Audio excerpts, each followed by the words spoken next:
Talk with Tyson Bryden. Come on for the ride. We'll take you inside.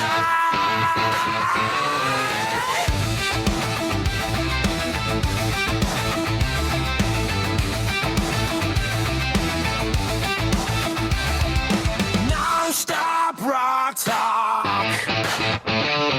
It's non-stop rock talk with Tyson Bryden. Come on for the ride. We'll take you inside. Welcome to Non-Stop Rock Talk. I am your host, Tyson Bryden. Today, I'm very happy to welcome from OG8, singer Jaime Lynch, guitarist Troy Williver. Welcome to you both. How's it going? Hi, thank you. It's going great. Glad to be here. Hey, everybody. It's going awesome here, too. Good. So before we get to the latest single, which is it Said Woman or is it Said WOMAN? Is that how I'm supposed to say it?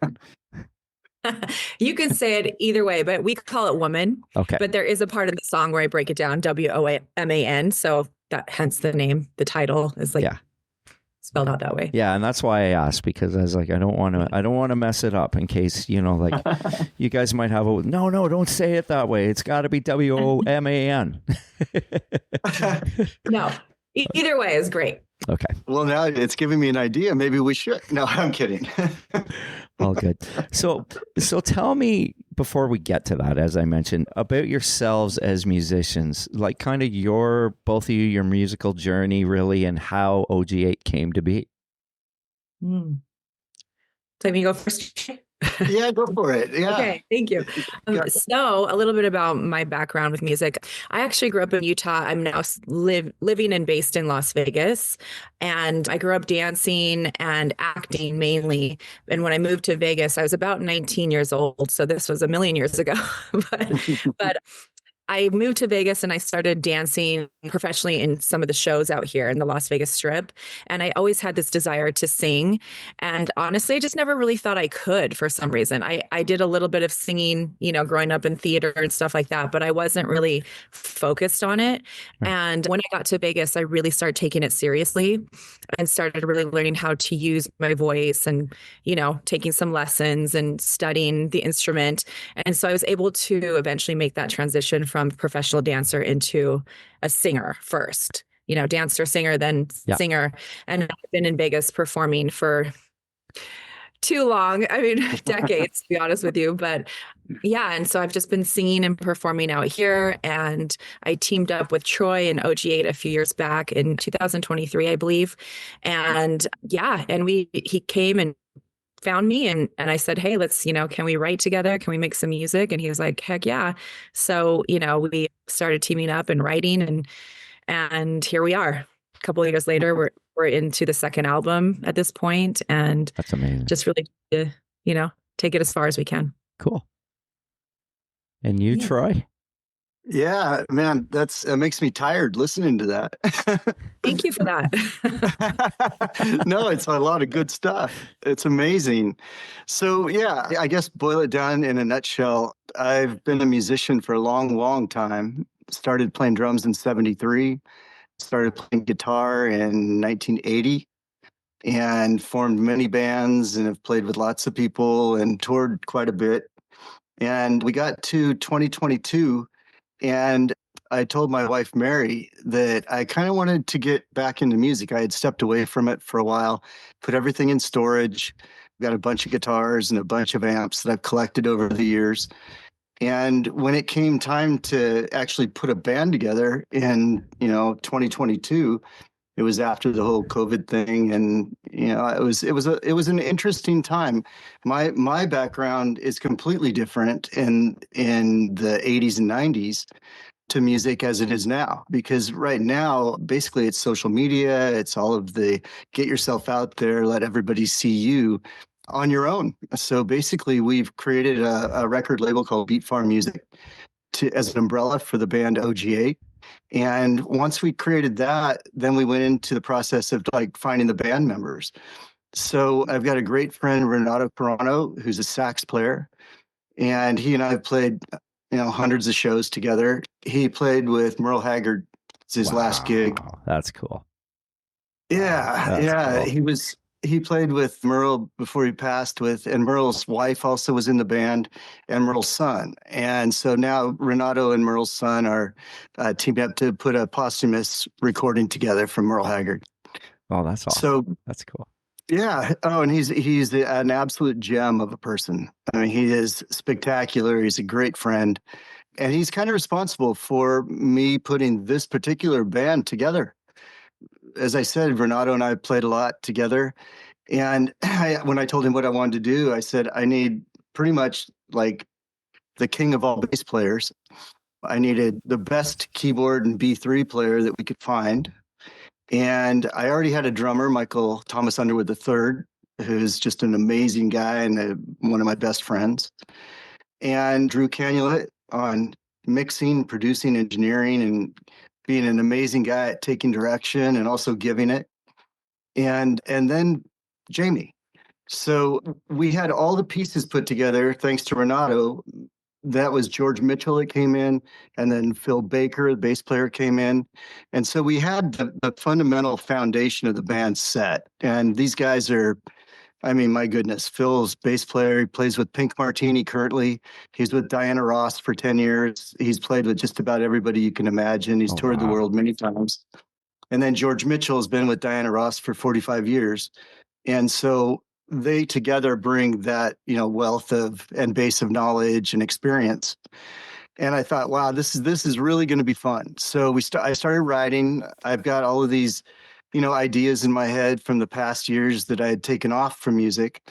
And I had been keeping notes and, a whole bunch of my writing from early days in the 80s, playing with Soundgarden and Nirvana and that type of stuff and meeting those guys and putting it all together kind of encapsulated in a box. And what did we need? We needed a singer.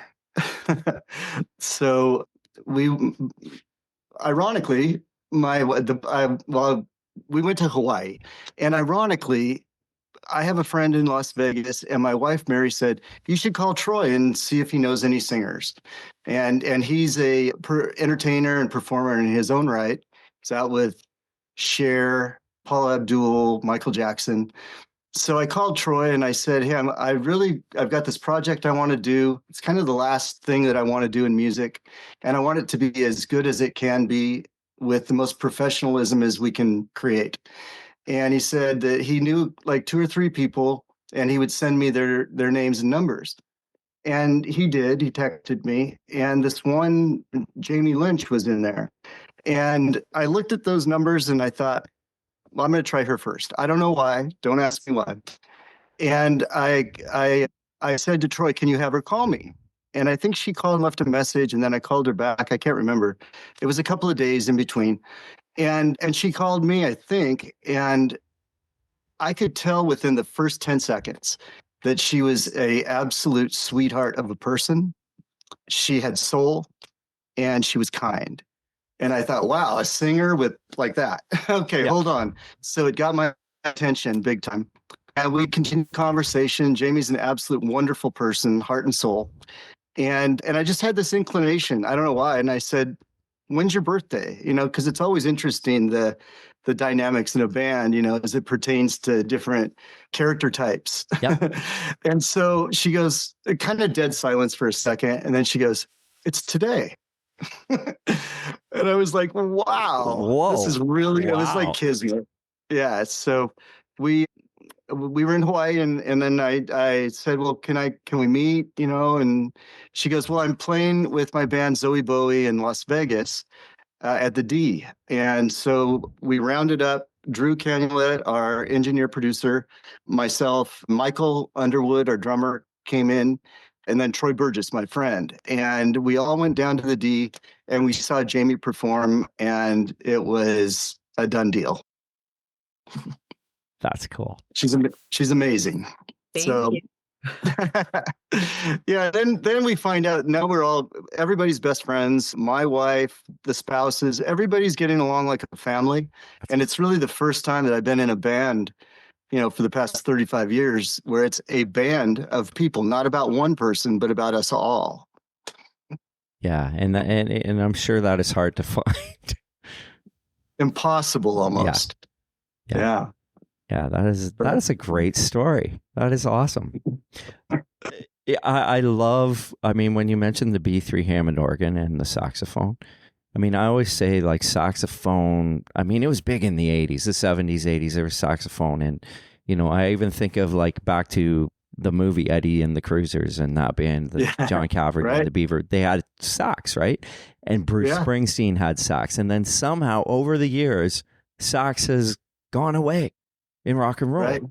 And then that bellowing sound of a B3 Hammond organ, you cannot, you know, that cannot be duplicated. That's just one of those things. And then so as I was watching the video and hearing the song that was brought forward to me, and then Jamie's voice and putting it all together, and the mesh of how it all works and how it sounds is fantastic.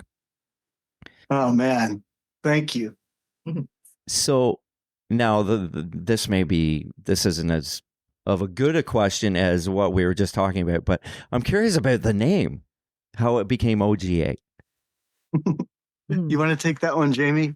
Yeah, we were going back and forth for a minute trying to decide a name, and we were all throwing ideas, and I think it was Mary and myself. I think we were in your car actually going to sushi, if I remember correctly. But we were all throwing ideas. You were. Yeah, of course we were. Let's go now. No, but we were coming up with names, and we, I don't know how we landed on original 8, but there was 8 of us in that, you know, the first go around, including all the musicians, including Renato, and also including Mark Levinson, who is our attorney, kind of godfather is what we call him. So there was 8, official members technically. And so that's how we kind of came up with original 8. And we loved it because it could also be kind of condensed down to OG8. And it was kind of a play on words because, you know, we've all been basically OGs in the industry for a long time. We've all had, you know, respective careers for years and years. And so OG8 it just fit, and it just kind of landed, and we're like, yeah, that's really cool. And I love that we could condense it down to OG8. I just love that. So that's cool. Yeah, I think people agreed on it, and that's how it kind of came about. Yeah, I think it's a great name. Honestly, I think it's a cool name, and I like the origin. I'm kind of glad I asked that question because that's cool.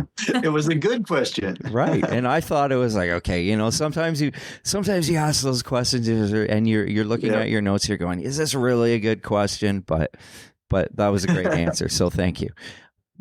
Now, Woman, like I said, vocally the song is so powerful. So I assume, or maybe I shouldn't assume, that as a woman, Jamie, singing that lyric invokes a sense of power in yourself that makes that power within the vocal come out of what you're singing about. Would that be an accurate assumption? Yeah, I mean, I definitely would agree with that. It is definitely a self-empowering as a woman song. That is literally what the message is. It's basically that, you know, as a woman, standing in your power, owning your voice, owning who you are. You know, you're going to wear what you want to wear. You're going to sing it how you want to sing it. You're going to say what you want to say. Right. And, you know, basically the bottom line is like, if anyone has a problem with that, oh, well, you know, like, off. Yeah, no. But, you know, and so, yeah. And it's also just, it's a fun song. You know, I say like it's kind of tongue in cheek, but not at the same time. You know, like I am delivering a very serious message. Like I mean it when I say those things, but also like I want women to feel empowered and have fun, and you know, and the music itself is bluesy and it's funky and it's uplifting, and you know, it's a jam session. And it's just fun to play. It's fun to sing. And so, yeah, hopefully that comes out in the music and in the vocals. It totally does. And that's why I mentioned it, because that's what I got out of it. I'm like, wow, like this is powerful to me. And as a man and hearing you sing it, I'm like, man, that's so good. That just, it, you know, like sometimes a song, you want it to be conveyed that way of what it is lyrically. And sometimes people fall short where that lyric doesn't doesn't come out as powerful. And I think you've done a really great job of making that work. Thank you. I appreciate that very much. So now musically, as we mentioned, the song, I mean, with 8 members in the band, there's kind of like that honky tonk in the verse, honky tonk piano. The drums are really predominant. They sound amazing. Then that keyboard solo is kind of more of an organ thing, and then that goes into the sax. So you've got all this stuff going on, which works so well, and the song drives. Now, tell me about the production standpoint of putting this all together. Was it a big task, or the band just works so well together that this is what comes out at the end of it? A little of both, I think, if you're asking. So Jaime really does most of the rest. Basically, the production of it is a combination of experience and love of music, really. Between Drew, Jaime, and myself, Jaime writes most of the lyrics, if not all. I write all the music, if not all. And together it comes with a chemical, almost like a crystallization. And so the production piece of it, especially as it pertains to Woman, the song, which I kind of liken it to, with all due respect, like Aretha Franklin and Respect. It's kind of Jaime is saying the same in Woman and WOMAN. And the way that we came across that tone and that sound was, so the song Woman basically was derived from a recording session that we did. We had Phil Baker over first thing in the morning one day. We had Michael Underwood, who was staying with us from Wisconsin. Myself and Mary were here. Mary was upstairs. I came downstairs. We had been up till about 3:30 in the morning recording. We were drinking at the time, and we got up in the morning. We said, because Mike was heading out, I go, well, let's do a 1/4 blues or something like that and see how it goes. So we're like, yeah, why not? So Phil and I were standing in the control room, and Mike was on the drums, and I just laid it out, and it just came out as that basic, creation of that song. And we did it without a click. We did it one time. That's a one take. And then Jaime came in and sang on it. And when we put it against the click, it was almost perfect. Wow. So we were like, okay, well, even without sleep and drunk, we can still do it.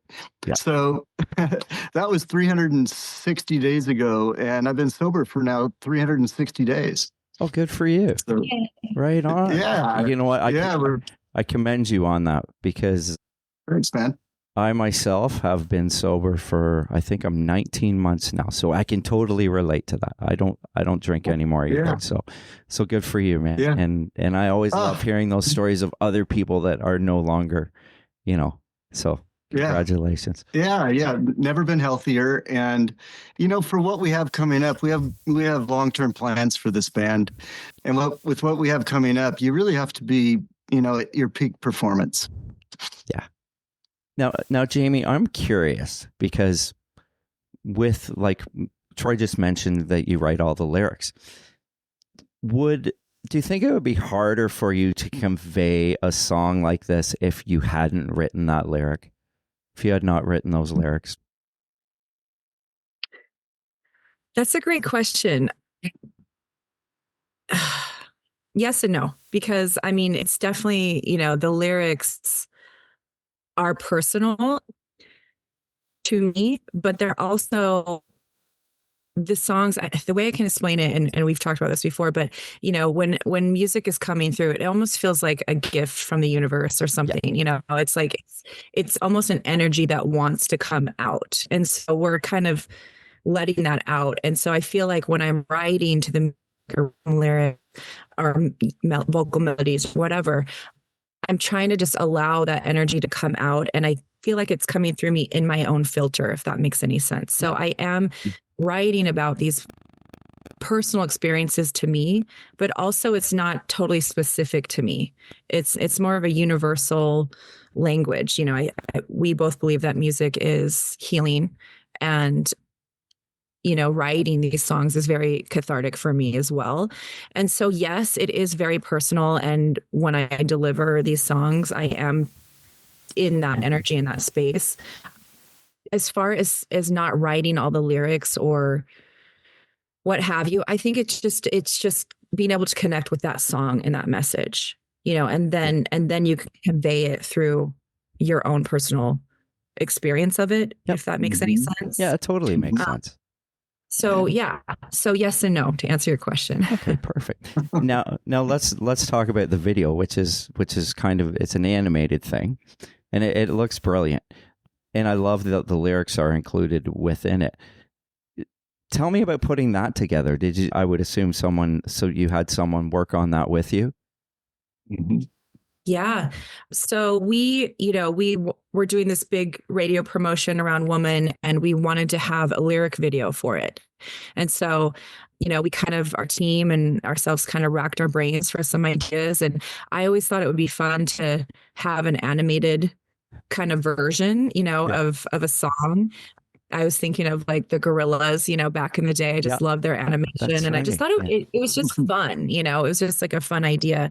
And so we teamed up with lyricsvid.com. I believe that's the handle, who were really great, and we gave them our ideas, and we went back and forth, a few times, and they came up with this concept. And I think it came out really cool. It looks awesome. It's fun. Yeah.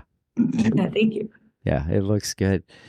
Now, in your bio, I love that it states, bent on being a band that doesn't rely on a record label for both success and acknowledgement. I would assume that's why, Troy, you created Bent Farm Music? Beat Farm Music. Beat yeah. Farm. Yeah, I wrote that wrong. Sorry, and it says it right there. I kind of like Bent Farm. That's even Bent better. Farm. Beat Farm. I wrote it wrong. I'm sorry. And it's right in front of me on our Zoom call. No. So my mistake. I like Bent Farm. That's pretty cool. Bent Farm. Beat Farm Music. You're giving me ideas. Yeah, that is why. That exactly. And it's kind of if you want to hear a quick story, how the name came to be. Yeah. In 2010, I had a project that I was playing guitar on, and I brought Michael Underwood into it, who's our drummer for OG8 now.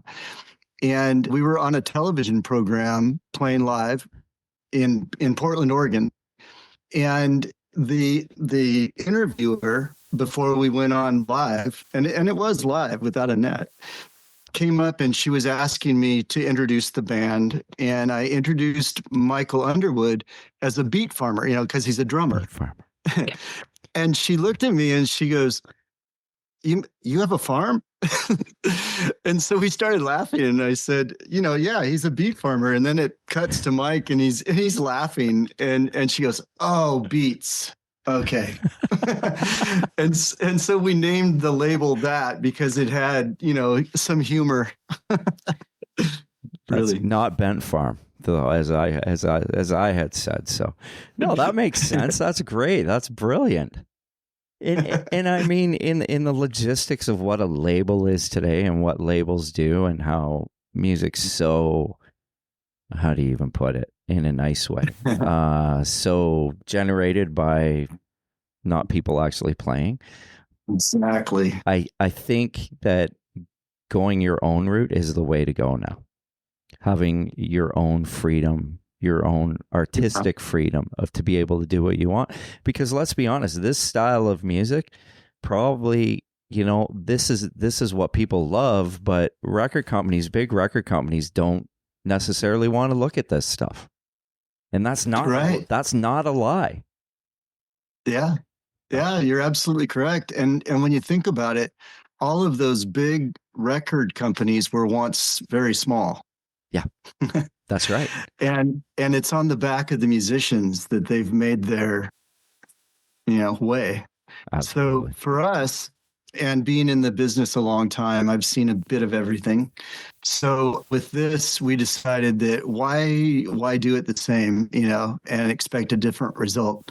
So we're going to do it differently this time. And it's really given us not only the freedom, but artistically, but also the freedom to say no to people.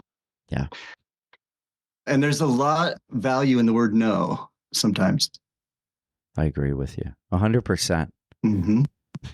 I mean, I just, before you guys were on, I just did an interview with another gentleman who wrote he's written this song that Phil Spector originally had produced, and then it went on this Beatles thing, and we were talking about freedom, artistic freedom, and what music looks like today, and the demographic of everything. AI is one of those scary things, because I have an app on my phone. If I want to punch in a bunch of lyrics, it'll write me a song, right? Like this is where we're going, and I'm like, that's scary.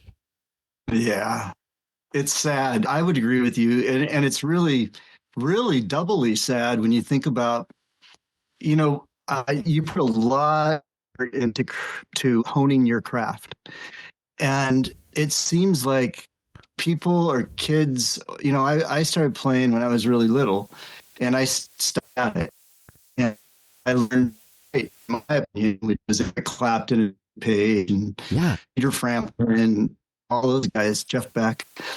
And when you think about it, I mean, the amount of practice that went into, where we all are now in OG8, I don't know if that's still happening. We used to call it woodshedding, where you would go and figure out how to become yourself and your own character in your instrument. Because I really believe that an instrument is an extension of your own soul or your own self. Absolutely. And to be able to step outside of, because I've learned from all those other people, so you have to kind of amalgamate it and consider down to you. Yeah.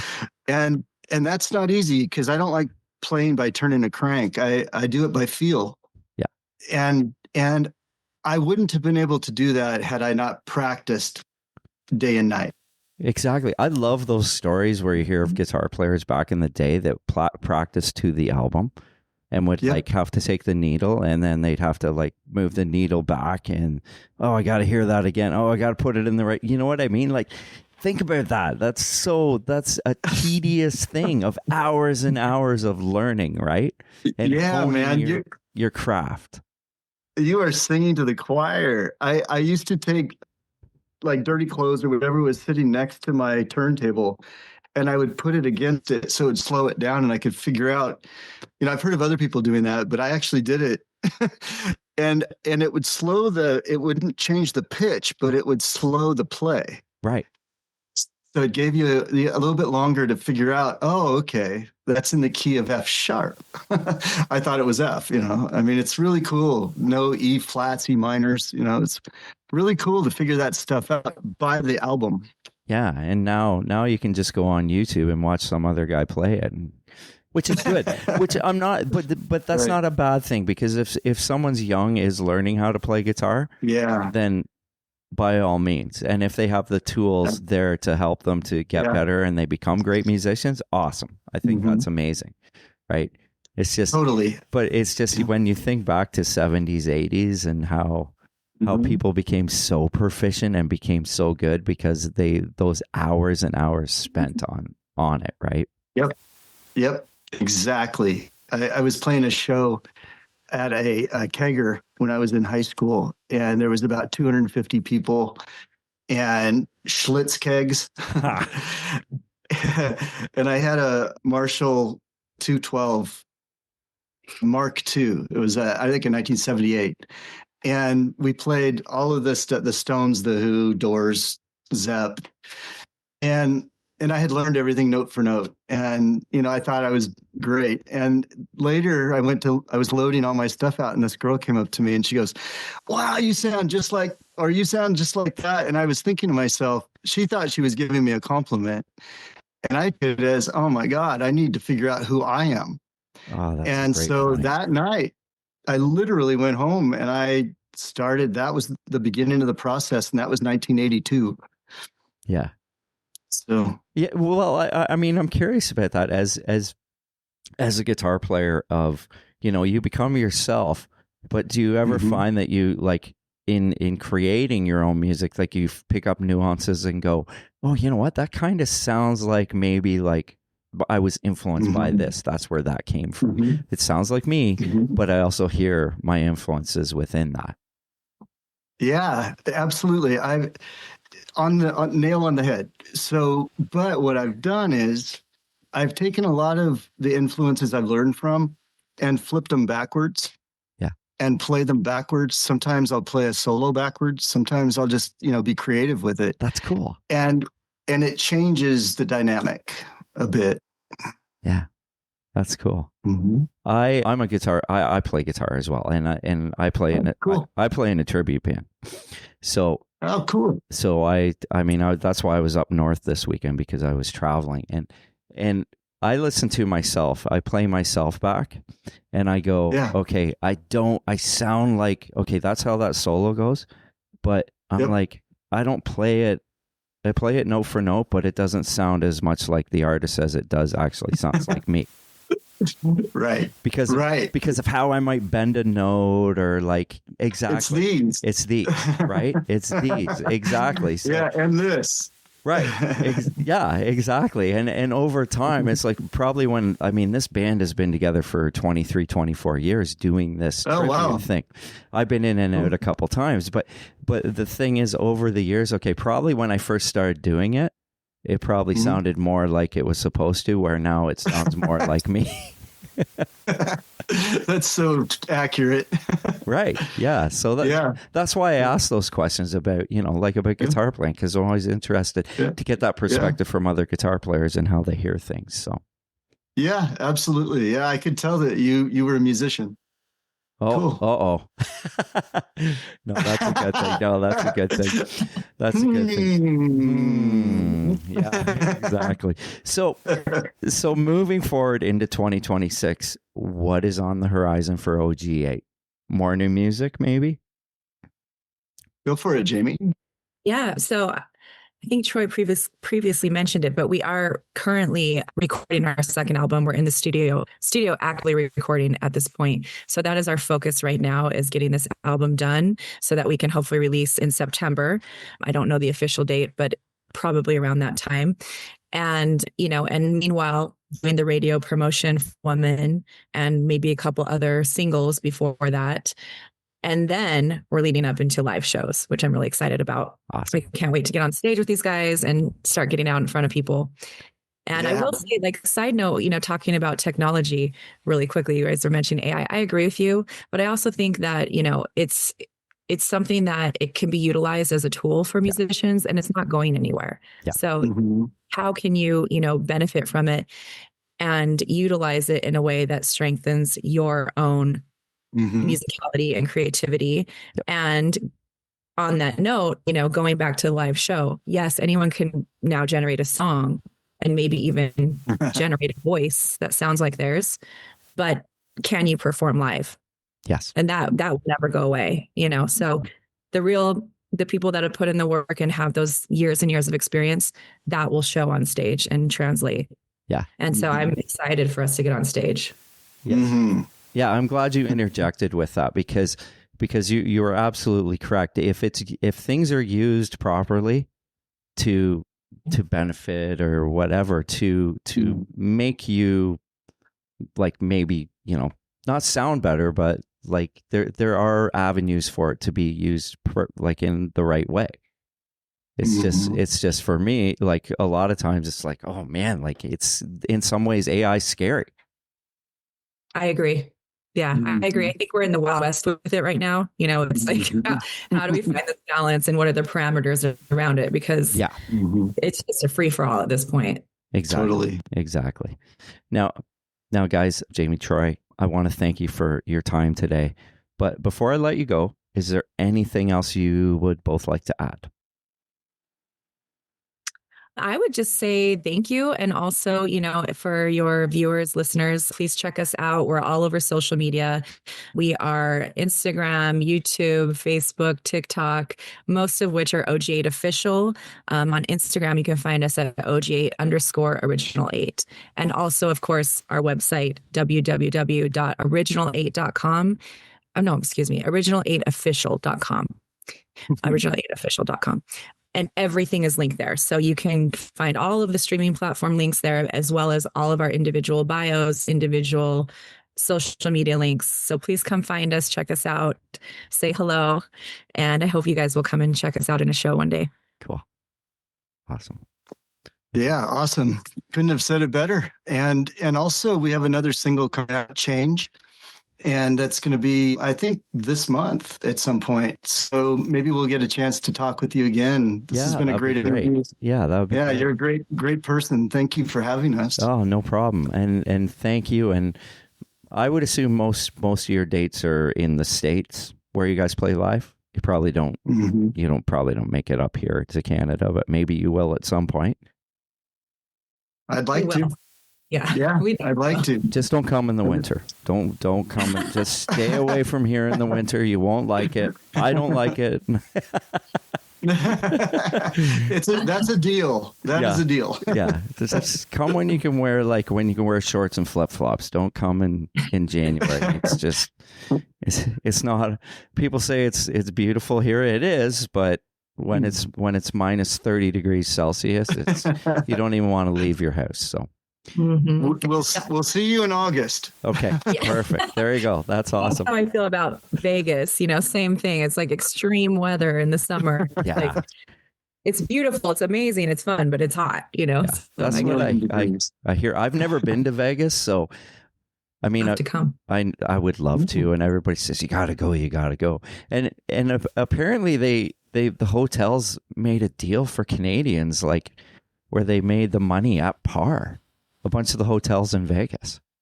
Wow. Yeah. Wow. Well, now you have no excuse. I know, because our dollar's like it's not worth very much, so it was to entice people to come to Vegas. So you're right. Maybe I'm gonna have to look into that. Okay, Jamie. Now we've got a mission. That's right. That's right. Okay. Well, you guys enjoy the rest of your day, and like I said, hopefully we'll get to talk again, which I'm sure we will with the new single coming. So I look forward to that. Thank you. Awesome. We'd love to be back. Okay. You're awesome. Thank you for having us. No problem. Thank you. You guys have a great day. Take care. Thanks. You too. Bye-bye.